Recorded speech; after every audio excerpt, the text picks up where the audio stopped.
ఓం శాంతి 13/10/2024 అవ్యక్త బాప్దాద యొక్క మధుర మహావాక్యాలు. విశేషతలు పరమాత్మని కానుకలు, వీటిని విశ్వ సేవలు అర్పణ చేయండి. రివైజ్ 11/3/2002. ఈరోజు గ్రేట్ గ్రాండ్ ఫాదర్ అయిన బ్రహ్మ బాబా మరియు శివ్ బాబా విశ్వము నలువైపులా ఉన్న తమ శ్రేష్ఠ బ్రాహ్మణ కులానికి చాలా అరబ్ ఖరబ్ సార్లు దివ్య అలౌకిక జన్మ యొక్క శుభాకాంక్షలు ఇస్తున్నారు. దానితో పాటు అతి స్నేహము మరియు హృదయపూర్వక ప్రేమ అనే ఆత్మిక పుష్పాలతో జన్మదిన అభినందనలు తెలుపుతున్నారు. ప్రతి బ్రాహ్మణ్ ఆత్మ యొక్క విశేషతలు చూసి హర్షితమవుతున్నారు. వాహ్ పిల్లలు వాహ్ అని లోపలే మనసులో పాట పాడుతున్నారు. ఈరోజు అమృత వేళ నుండి అందరి మనస్సులో వాహ్ తండ్రి మరియు మా అలౌకిక జన్మ అని సంతోషపు అలలు కనిపిస్తూ ఉన్నాయి. తండ్రి కూడా అమృత వేళ నుండి పిల్లలందరి శుభాభినందనల మాలలను చూసి సంతోషిస్తున్నారు. ఇలాంటి జన్మదినాన్ని పూర్తి కల్పమంతటిలో ఈ సంగమ యుగంలోనే జరుపుకుంటారు. సత్యుగంలో కూడా ఇలాంటి అలౌకిక జన్మదినాన్ని జరుపుకోరు. తండ్రి మరియు పిల్లలు ఒకేసారి జన్మించే ఇలాంటి విచిత్రమైన జన్మదినం శివ జయంతిని అక్కడ జరుపుకోరు. తండ్రి మరియు పిల్లలు ఒకే రోజు జన్మించారు అని ఇప్పటి వరకు ఎప్పుడైనా విన్నారా? కానీ ఈరోజు పిల్లలైన మీ యొక్క మరియు బాప్దాద యొక్క జన్మను ఒకే రోజు జరుపుకుంటూ ఉన్నారు కనుక వాహ్ వాహ్ అనే పాటను పాడుతున్నారు కదా. ఈరోజు బాప్దాద అమృత వేళలో ఒక మాలను తయారు చేశారు. ఏ మాల? 108 యొక్క ఫైనల్ మాలనైతే తయారు చేయలేదు కనుక మా పేరు ఉందా లేదా అని ఆలోచించకండి. కానీ ఈరోజు ఆది నుండి అనగా స్థాపన సమయం నుండి ఇప్పుడు వినాశనం యొక్క సమీప సమయం వరకు ఏ పిల్లలు అమర్ భవ యొక్క వరదానీలుగా ఉన్నారో వారి మాలను తయారు చేశారు. డ్రామా అనుసారంగా ఇది కూడా ఆత్మలకు ఉన్నతోన్నతుడైన భగవంతునితో పాటు సర్వ చరిత్రలను చూసే మరియు వినే శ్రేష్టమైన పాత్ర ఉంది. కానీ అలాంటి వారు చాలా కొద్ది మందే ఉన్నారు. మీ అందరి పాత్ర కూడా ఉంది. ఎందుకు? బాప్దాద బ్రాహ్మణ వంశావళిని తయారు చేస్తున్నారు కనుక. విశ్వము లెక్కతో చూస్తే బ్రాహ్మణాత్మలు ఎవరైతే ఉన్నారో వారు చాలా భాగ్యశాలురు. ఎందుకు? కోట్లల్లో కొందరు, కొందరిలో కూడా కొందరు అనే వరుసలోకి వచ్చేశారు. ఒకవైపు విశ్వంలోని కోట్లాది ఆత్మలు, మరోవైపు బ్రాహ్మణులైన మీరు ఒకరున్నారు. కనుక ఈ జన్మదినాన బాప్దాదా పిల్లలు ప్రతి ఒక్కరికి, ఎవరో కొందరికి మాత్రమే కాదు, పిల్లలందరి జన్మపత్రిని చూసి ప్రతి ఒక్కరి విశేషతల మాలను మెడలో వేశారు. మీరందరూ క్రొత్త వారైనా, ఆదిలోని వారైనా, మధ్యలోని వారైనా అందరూ విశేషమైన వారే మరియు విశేషమైన వారిగానే ఉంటారు. పూర్తి కల్పమంతా విశేషమైన వారిగానే ఉంటారు. పూర్తి కల్పమంతా విశ్వంలోని సర్వాత్మలకు శ్రేష్ఠ ఆత్మలైన మీపై మహానత యొక్క దృష్టి ఉంటుంది. మరి మీకు మీ విశేషతల గురించి తెలుసు అనేవారు ఒక చేతినెత్తండి. చాలా మంచిది.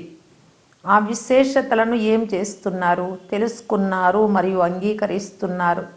ఇది చాలా మంచి విషయమే. కానీ ఆ విశేషతలను ఏం చేస్తున్నారు? సేవలో ఉపయోగిస్తున్నాము బాబా అన్నారు. మరో విధంగా అయితే ఉపయోగించడం లేదు కదా.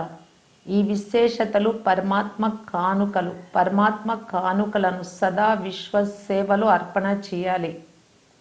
విశేషతలను ఒకవేళ నెగిటివ్ రూపంలో ఉపయోగిస్తే అది అభిమానం యొక్క రూపంగా అయిపోతుంది. ఎందుకంటే జ్ఞానంలోకి వచ్చిన తర్వాత, బ్రాహ్మణ జీవితంలోకి వచ్చిన తర్వాత తండ్రి ద్వారా చాలా విశేషతలు ప్రాప్తిస్తాయి. ఎందుకంటే తండ్రి వారిగా అవ్వడం ద్వారా విశేషతల ఖజానాలకు అధికారులుగా అయిపోతారు.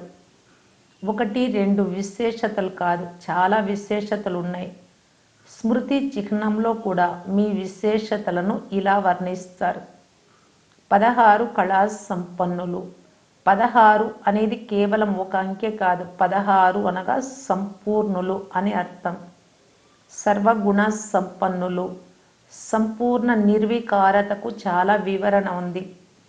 చెప్పేందుకు సంపూర్ణ నిర్వికారి అని అంటారు, కానీ సంపూర్ణ అనే పదానికి చాలా వివరణ ఉంది. విశేషతలైతే తండ్రి ద్వారా ప్రతి బ్రాహ్మణాత్మకు వారసత్వ రూపంలో తప్పకుండా ప్రాప్తిస్తాయి, కానీ ఆ విశేషతలను ధారణ చేయాలి, తర్వాత సేవలో ఉపయోగించాలి. ఇది నా విశేషత అని అనరాదు.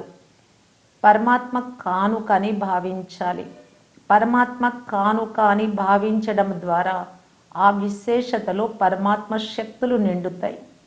నాది అని అనడం ద్వారా అభిమానము మరియు అవమానము రెండింటిని ఎదుర్కోవాల్సి వస్తుంది. ఏ ప్రకారమైన అభిమానం ఉన్నా, అనగా జ్ఞానం గురించి కానీ, యోగం గురించి కానీ, సేవ గురించి కానీ, బుద్ధి గురించి కానీ, ఏదైనా గుణం గురించి కానీ, ఎందులో అభిమానం ఉన్నా దాని గుర్తు వారు చాలా త్వరగా అవమానాన్ని ఫీల్ చేస్తారు. కనుక మీరు విశేషాత్మలు, అనగా పరమాత్మ కానుకలకు అధికారి ఆత్మలు. ఈరోజు మీరందరూ బాప్దాదా జన్మదినాన్ని జరుపుకునేందుకు వచ్చారు కదా. అయితే బాప్దాదా మీ అందరి జన్మదినాన్ని జరిపేందుకు వచ్చారు. మీరైతే కేవలం బాప్దాదా జన్మదినాన్ని జరుపుకుంటారు, కానీ బాప్దాదా మొత్తం బ్రాహ్మణ కులం యొక్క జన్మదినాన్ని జరుపుకునేందుకు వచ్చారు. భలే దేశంలో దూరంగా కూర్చొని ఉన్నా, విదేశంలో ఏ మూలలో దూరంగా కూర్చొని ఉన్నా, ఎవరైతే బ్రాహ్మణాత్మలుగా బ్రాహ్మణ కులానికి చెందిన వారిగా అయిపోయారో వారందరి జన్మదినాన్ని బాప్దాదా కూడా జరుపుకుంటూ ఉన్నారు. మీరు కూడా జరుపుకుంటూ ఉన్నారు. అందరిది జరుపుకుంటున్నారా, లేక కేవలం ఇక్కడ కూర్చున్న వారిదే జరుపుకుంటున్నారా? అందరూ గుర్తున్నారు కదా. మా జన్మదినాన్ని కూడా జరుపుకుంటున్నారా లేదా అని అందరూ చూస్తున్నారు. కనుక అందరిది జరుపుకుంటూ ఉన్నారు. అందరికీ శుభాకాంక్షలు, శుభాకాంక్షలు, శుభాకాంక్షలు. జరుపుకోవడం అనగా ఉమంగుత్సాహాలలోకి రావడం కనుక వా మా లౌకిక జన్మదినము అని మనసులో ఉత్సాహం ఉంది కదా. ఈరోజు అమృతవేళ నుండి అందరిలో జన్మదినం యొక్క ఉమంగుత్సాహాలు ఉన్నాయి కదా. బాప్దాదా గ్రీటింగ్ కార్డులు కూడా చూశారు. మీరైతే కళ్ళతో చూస్తారు, బాప్దాదా అయితే సూక్ష్మంగా మీకంటే ముందే చూసేస్తారు. పిల్లలందరూ తమ మనసులోని ఉల్లాసాన్ని చూపించేందుకు ఎంతగా ఉమంగుత్సాహాలను ఉంచుకుంటారు అని బాప్దాదా చూశారు. ఈ రోజుల్లో అయితే ఈమెయిల్ చాలా చౌక కదా, కనుక అందరూ ఈమెయిల్స్ కూడా చాలా చేస్తారు. బాప్దాదా వద్దకు అన్నీ చేరుకుంటాయి. ఈమెయిల్ కానీ, కార్డు కానీ, ఉత్తరాలు కానీ, మనసా సంకల్పాలు కానీ అన్నీ చేరుకుంటాయి. అమృత వేళ నుండి వతనంలో నలువైపుల నుండి వచ్చిన కార్డులు, ఉత్తరాలు, ఈమెయిల్స్, మనసా సంకల్పాలను అన్నింటినీ కలిపితే వాటిని చూసి చూసి మజా వస్తుంది. ఈ ఎగ్జిబిషన్ విచిత్రంగా ఉంటుంది. పుట్టిన రోజున భవిష్యత్తు కోసం సంకల్పం చేస్తారు. ఎలాగైతే పుట్టినరోజు యొక్క నంబర్ పెరుగుతుందో, అనగా సంవత్సరం పెరుగుతుందో, అలాగే పురుషార్థంలో లేక మీ అమూల్యమైన జీవితంలో మనసా సంకల్పాలలో, బుద్ధి యొక్క నిర్ణయ శక్తిలో, వాచాలో, సెకండ్లో సఫలతామూర్తిగా తయారు చేసే శక్తిలో, సంబంధ సంపర్కంలో, అనగా ప్రతి సమయము మీ సంబంధ సంపర్కంలోకి వచ్చే వారికి ఏదో ఒక ప్రాప్తి మీ ద్వారా అనుభవం అవ్వాలి. ఇలా మీ భవిష్య సంవత్సరం కోసం ఏదైనా దృఢ సంకల్పం యొక్క వ్రతాన్ని తీసుకున్నారా? ఎందుకంటే శివ జయంతి రోజున బ్రాహ్మణాత్మలకు విశేషంగా 2 లక్ష్యాలు ఉంటాయి. 1 స్వయంతో ప్రతిజ్ఞ చేసుకోవడము, 2 తండ్రి ప్రత్యక్షత జెండాను ఎగురవేయడం. ఈరోజు 2 విశేషమైన లక్ష్యాలు ప్రతి ఒక్కరిలో ఉంటాయి. మీరందరూ ఇంతకు ముందు చేసిన ప్రతిజ్ఞల లెక్కాచారాన్ని బాప్దాదా చూశారు. ప్రతి సంవత్సరము ప్రతి ఒక్కరూ విధిపూర్వకంగా సంకల్పం ద్వారా వాచా ద్వారా ప్రతిజ్ఞ చేశారు. చాలా బాగా చేశారు. కానీ ఇప్పుడు ఈరోజు తర్వాత అనగా జన్మదినాన్ని జరుపుకున్న తర్వాత ఒక శబ్దాన్ని విశేషంగా అండర్లైన్ చేసుకోండి. అది సాధారణ శబ్దమే, క్రొత్తదేమీ కాదు. ఆ శబ్దం నిరంతరము దృఢత. అప్పుడప్పుడు దృఢంగా, అప్పుడప్పుడు దృఢతలో నిర్లక్ష్యంగా అవ్వడం, ఇలా ఉండరాదు. ఒకవేళ నిరంతరము దృఢత్వం ఉంటే దాని గుర్తు నిరంతరము ప్రతి సంకల్పము, మాట, కర్మ ద్వారా స్వయంలో, సేవలో మరియు సంబంధంలో 100% సఫలత లభిస్తుంది. ఎప్పటి వరకైతే బ్రాహ్మణులలో ఈ అన్ని విషయాలలో సదా సఫలత తక్కువగా ఉంటుందో అప్పటి వరకు డ్రామా అనుసారం ప్రత్యక్షత ఆగి ఉంటుంది. ప్రత్యక్షతకు ఆధారము సఫలత. ప్రతి మాట సఫలతాపూర్వకంగా ఉండాలి. ప్రతి సంకల్పము సఫలతాపూర్వకంగా ఉండాలి. అందుకే ఈ రోజుల్లో స్మృతి చిహ్నంలో కూడా గురువులుగా పిలువబడే వారిని సత్యవచన మహారాజ్ అని అంటారు. భలేవారు అసత్యం చెప్తున్న భక్తులు సత్యవచనము అని అంటారు. ఇది మీ వచనం యొక్క మహిమయే. మహారాజులుగా, మహాన్గా మీరే అవుతారు కదా. కనుక సత్యవచన మహారాజులు అంటే మహానాత్మలు. నా భావమేమో అది కాదు, కానీ మాట్లాడేశాను, అలా మాట వచ్చేసింది అని అనుకోకండి. ఎందుకంటే భావము, భావన లేకుండా మాటలు వెలువడవు. అలా అంటున్నారు అంటే అది తప్పించుకోవడము, లేదా మిమ్మల్ని మీరు నడిపించుకోవడం, మోసం చేసుకోవడం. మాటలు అలా వచ్చేసాయి అని అంటారు. అలా ఎందుకు వచ్చేసాయి? మీ కంట్రోలింగ్ పవర్ లేదా? అలా జరిగిపోయింది అని అన్నారు అంటే మీరు రాజులు కాదు అని అర్థం. అలా మాట్లాడేశాను, అలా జరిగిపోయింది అని అంటున్నారు అంటే ఏదో ఒక కర్మేంద్రియానికి వశీభూతులైనట్లే కదా. కనుక ఈ సంవత్సరంలో శుభాకాంక్షలతో పాటు నిరంతరం ప్రతి విషయంలో దృఢత్వమును కూడా అండర్లైన్ చేసుకోండి. ఈరోజు జన్మదినము కనుక బాప్దాదా ఈ రోజున వినిపించరు, కానీ అందరి చార్టులో బాప్దాదా ఒక విషయాన్ని గమనించారు. దీనిని చివరి టర్నులో వినిపిస్తాను. ఈరోజు జరుపుకోవాలి కనుక వినిపించను. 15 రోజుల తర్వాత వినిపిస్తాను. ఈరోజు వినిపిస్తే 15 రోజులలో అందరూ సరిపోతారు అన్నారు అక్కడ ఉన్నవారు. అయితే 15 రోజుల్లో అందరం సరిపోతాము అని మొదట మీరు చెప్పండి, ఆ తర్వాత వినిపించడం బాగుంటుంది. ఏం చేస్తారో బాప్దాదాకు తెలియదు, కానీ 15 రోజుల్లో పరివర్తన అయిపోవాలి. అయితే వినిపించేదా? 15 రోజుల్లో పరివర్తన అయిపోతారా? నేను చెప్పే మాటల ద్వారా సంకల్పం చేస్తారా? మంచిది. పాండవులు చేస్తారా? వినడం సులభమే, కానీ చేస్తారా? చేయాల్సి వస్తుంది. బాప్దాదా వెనుక కూర్చున్న వారిని, మాతలను, టీచర్లను, డబల్ విదేశీయులు అందరినీ అడిగారు. అందరూ చేతులు ఊపారు. చేతులైతే అందరూ చాలా బాగా ఎత్తుతారు. డబల్ విదేశీయులు 3 గ్రూపులు ఉన్నారు కదా.